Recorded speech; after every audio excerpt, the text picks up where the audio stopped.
Fala galera, professor de redação Romulo Quirino na área. Trago para vocês hoje uma aula super especial para o concurso da Polícia Militar da Bahia. Tanto para soldado e bombeiro, quanto para oficial. A base é a mesma. Inicialmente, eu gostaria de ressaltar a importância da redação para esses dois concursos. Eu costumo dizer o seguinte, a redação define a sua aprovação. Então, para aqueles alunos que ainda não estão treinando redação, estão aí apaixonados aí pelo direito penal, pelo direito constitucional, está na hora de dar atenção à redação. Muita atenção, porque por melhor que você seja na prova objetiva, se você não fizer uma boa redação, você não vai ser aprovado. Então, essa aula de hoje é para aqueles que têm muita dificuldade, vai ajudar bastante. E para aqueles que já têm uma certa facilidade, eu costumo dizer que vai dar um plus no seu texto, vai dar uma melhoria muito boa, ou seja, para você ter uma nota para ser aprovado. Então vamos fazer o seguinte, eu vou trazer alguns aspectos relevantes que para muitos alunos podem parecer elementar, mas vocês vão ver que tem algumas peculiaridades que mesmo aqueles que já são experientes não sabiam. Então, o primeiro aspecto que eu trago é em relação à grafia.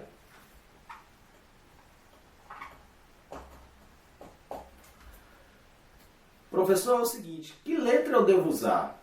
Vejam bem, se no edital vier expressamente lá, olhe, somente letra cursiva, você vai usar somente letra cursiva.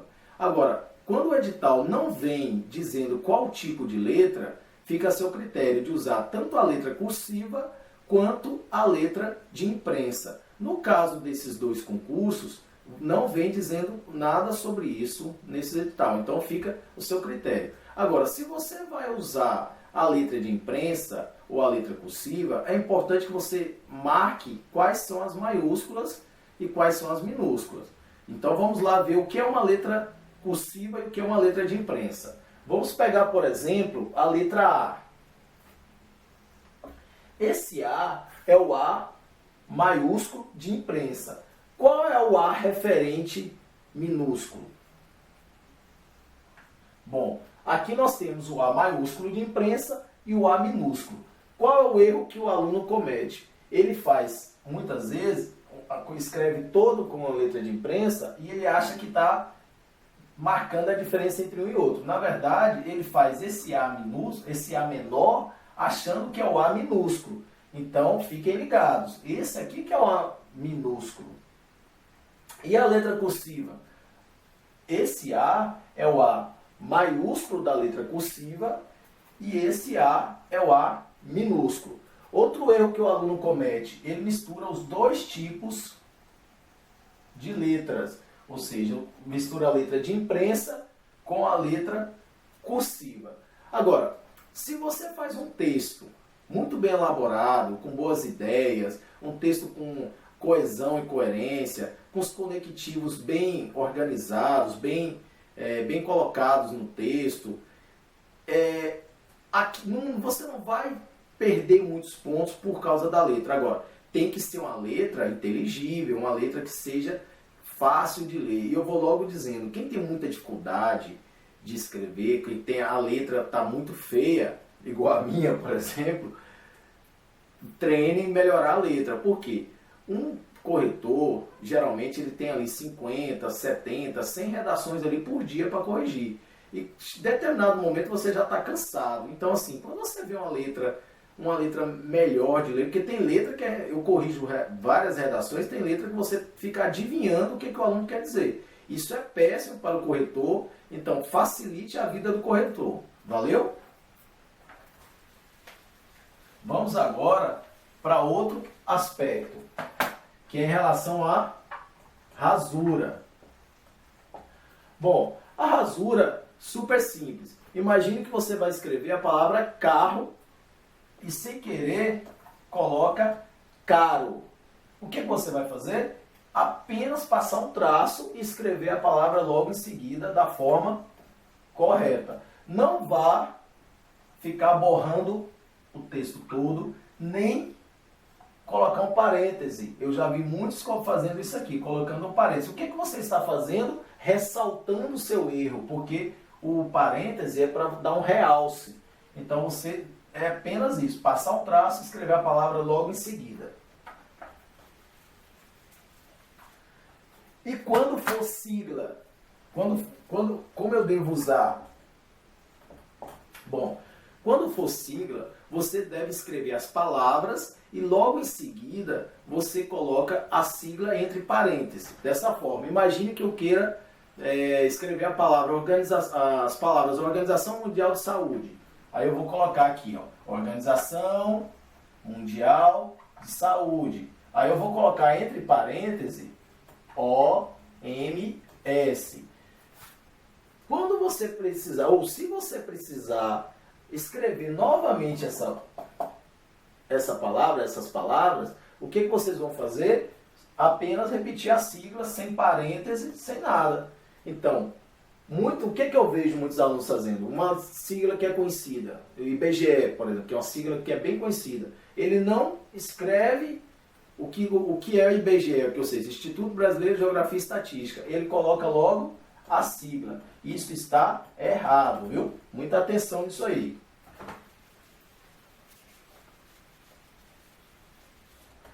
Vamos ver agora sobre a margem.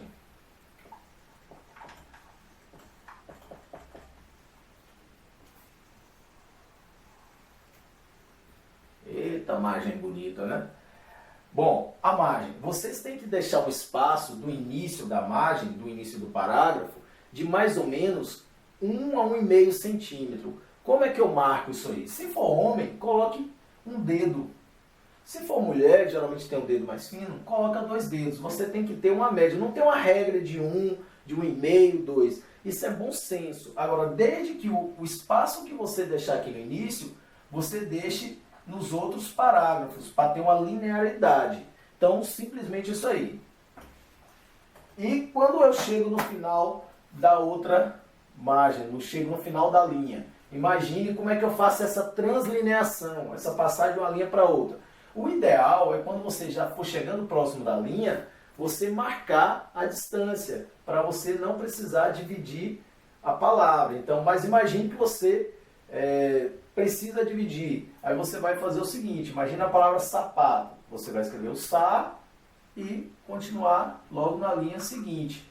Agora, imagine que por um descuido você não conseguiu. Não é o ideal, mas que você não conseguiu deixar um espaço nem para colocar o traço. Você vai escrever a palavra aqui e colocar o traço logo embaixo e continuar aqui. Mas, professor, e se for uma palavra que tenha hífen? Imagine a palavra arqui-inimigo. Eu vou colocar aqui a palavra arqui, boto um traço da divisão e outro traço é o hífen, inimigo. Simplesmente assim. Então, de imagem, o que nós tínhamos para passar é isso aí. Então vamos lá.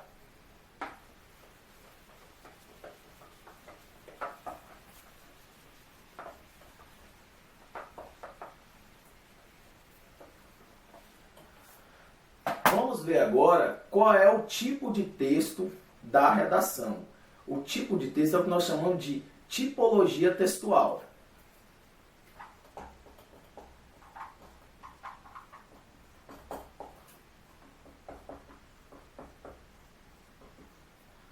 Nós conhecemos basicamente 3 tipos de texto, que é a narração. O que é uma narração? A narração é contar uma história.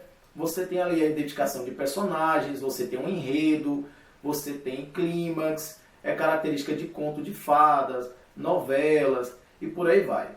E nós temos também a descrição. O que é uma descrição? Uma descrição é uma sequência de características de uma pessoa, de um objeto, de um animal. Você tem muitos adjetivos, substantivos, mas nenhum desses 2 tipos textuais são o que mais nos interessa. Para a nossa redação, o que nos interessa é o tipo dissertativo. Mas, professor, o que é dissertar? O que é uma dissertação? Dissertação é um tipo textual que você tem introdução, desenvolvimento e conclusão. Voltando à nossa folha, você tem introdução, desenvolvimento e conclusão. Isso é dissertação. E eu vou logo passando para vocês que para um texto de 30 linhas, recomenda-se que você tenha 4 parágrafos. Vejam bem, prestem bem atenção na palavra recomendam-se. Recomenda-se, porque na escrita não tem receita de bolo. Então, assim, pode ter mais de um parágrafo? Pode.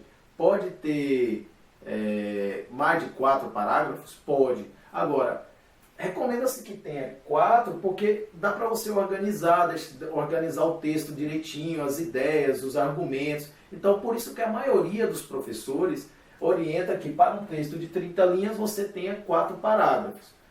Sendo que, professor, quantas linhas tem que ter cada parágrafo? Vejam bem, imagine que aqui é a introdução. Nós vamos falar mais adiante sobre ela. Para a introdução, orienta-se que você tenha de 4 a 6 linhas.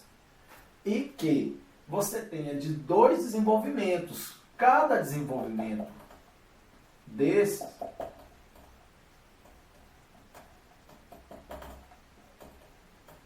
você tenha de 8 a 10 linhas. 2 desenvolvimentos, de 8 a 10 linhas. E a conclusão, você tenha o texto, coloque no texto, de 4 a 6 linhas. Professor, por que no desenvolvimento eu tenho mais linhas do que na introdução e na conclusão? Porque subentende-se que no desenvolvimento é o momento que você está trazendo mais argumentação, é o momento que você está fundamentando o seu texto, onde você vai trazer dados, exemplos, estatística, citação, você vai problematizar. Então, é por isso que você tem que ter mais linhas. Aqui na introdução, você vai estar apresentando a tese, os argumentos que vão ser trabalhados no desenvolvimento. E na conclusão, você vai retornar essa tese e fazer um fechamento para cada desenvolvimento. Então, é por isso que você tem mais linhas no desenvolvimento. Agora, eu coloquei de 8 a 10 linhas, porque assim, você pode ter 9 linhas, você pode ter 10 linhas, pode. O que você não pode é o seguinte, fazer um desenvolvimento com 6 linhas e o outro com 10, porque você vai estar mostrando para o leitor ou para o corretor que você desenvolveu um argumento melhor do que o outro. Isso dificulta seu texto, isso causa problema para a sua nota, para o seu texto. Entenderam? Então, assim, está aqui, de 4 a 6, de 8 a 10. Então, isso que é uma dissertação. Agora, a dissertação para o concurso é uma informação importante para você entender o que é uma fuga parcial de tema. Ela se divide em 2 tipos. Expositivo ou expositiva. Ela se divide em expositiva e argumentativa. Professor, o que é um texto dissertativo expositivo? Vejam bem, um texto dissertativo expositivo é aquele texto em que você não traz uma problematização, você não traz uma reflexão. É aquele texto que você não tenta convencer o leitor. Você apenas traz os dados de forma objetiva, de forma precisa, de forma clara, de forma referencial. Um exemplo para vocês entenderem a diferença entre um texto dissertativo expositivo e um texto dissertativo argumentativo. Sabemos que o argumentativo é o que nós temos, ou seja, é o que o concurso pede, é o que o Enem pede, ou seja, a maioria dos concursos pedem o dissertativo argumentativo. Já, pronto, eu falei que o expositivo é esse texto que traz informações de forma precisa, de forma clara, sem fazer uma problematização. Se o dissertativo expositivo é assim, o argumentativo já tem que trazer uma problematização, tem que trazer uma reflexão, você tem que trazer, tentar convencer o leitor, colocar um ponto de vista. Bom, voltando ao que eu estava falando, para trazer um exemplo para você ver, para marcar essa diferença. Acredito que todos conheçam William Bonner, que é o âncora do jornal da Globo, não é isso? O Jornal Nacional. O William Bonner, ele traz a notícia ali basicamente de forma expositiva. Ele não faz uma problematização daquelas notícias que ele traz. Se você for comparar já com Ricardo Boechat, com Raquel Sherazade, eles são chamados até de articulistas, eles fazem uma problematização, eles colocam um ponto de vista, eles são polêmicos. Então, William Bonner estaria para o texto positivo e Raquel Sherazade, Ricardo Boechat estaria para o texto argumentativo. O que ocorre muitas vezes, e que o aluno tem o que nós chamamos de fuga parcial, é que o aluno ele fica só trazendo dados sem colocar o ponto de vista dele, sem fazer a observação dele. Fica parecendo que eu estou lendo uma notícia de jornal, fica parecendo que eu estou vendo o William Bonner falando, explanando aquelas notícias. E como é que eu faço para tornar o texto argumentativo? Aí que está a importância dos conectivos oracionais, dos operadores argumentativos, para você trazer reflexão para o texto. Então, é importante essa questão aqui de você entender o que é um expositivo e um argumentativo. Então vamos lá? Vamos lá para outro aspecto importante.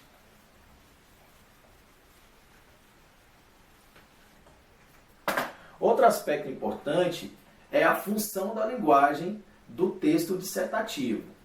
Vamos ver.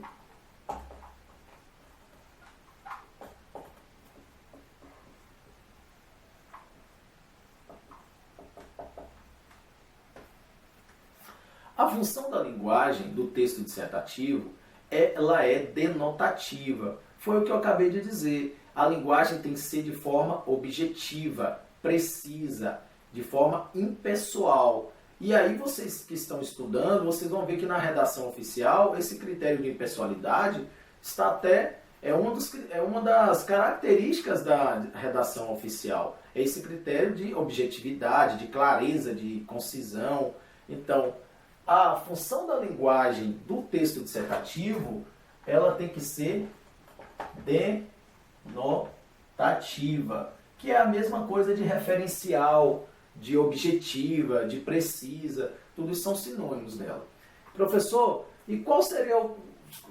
geralmente isso inclusive cai até em questões de interpretação de texto e tal, seria denotativa, seria conotação, que seria o contrário de denotativa. Vamos ver um exemplo para vocês irem marcar bem a diferença entre denotação e conotação. Olha, imagine que eu chegue para um colega e fale assim, rapaz, João é o cara. O que eu estou dizendo com isso? Que João é o cara? Que João é uma pessoa agradável, que João é inteligente, que João é namorador e por aí vai. Veja que a palavra cara, ela tem uma certa subjetividade de adjetivos, ou seja, de qualidades. João pode ser gente boa, pode ser namorador, ou seja, várias coisas. Agora, se nós pegarmos aí igual a música do El Chan, bota a cara pro sol, o que eu estou me referindo?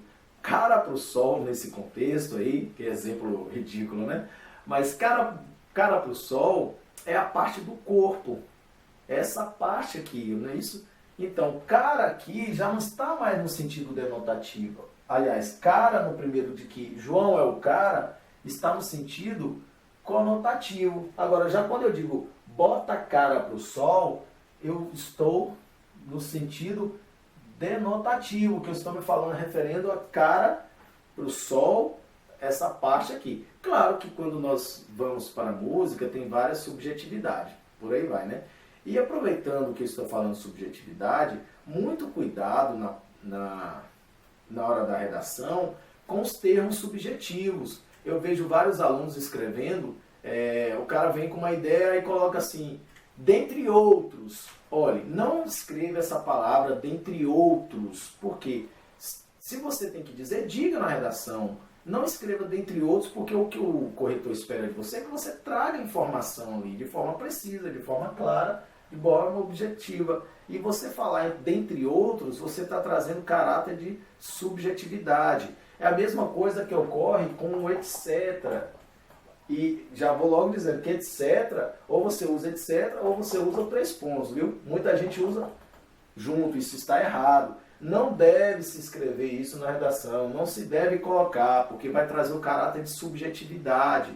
Não pode ficar algo subentendido nesse tipo textual, nessa função da linguagem. Então, assim, eu penso, as palavras categóricas, todo mundo, ou seja, toda a sociedade está indignada com o problema da JBS. Será que o filho do dono da JBS está indignado com isso, a família dele? Mas a família dele não faz parte da sociedade? Perceba que se uma pessoa não estiver indignada com o caso da JBS, logo você está usando uma palavra categórica, você vai estar cometendo um equívoco. Entendeu por que as palavras categóricas elas são perigosas de se colocar no texto? Então, quando é que eu vejo isso aí? É na hora da revisão. É na hora da revisão que você vai prestar atenção nesses aspectos. Beleza? Então, assim, são informações super relevantes. Agora, nós vamos ver o plano de redação.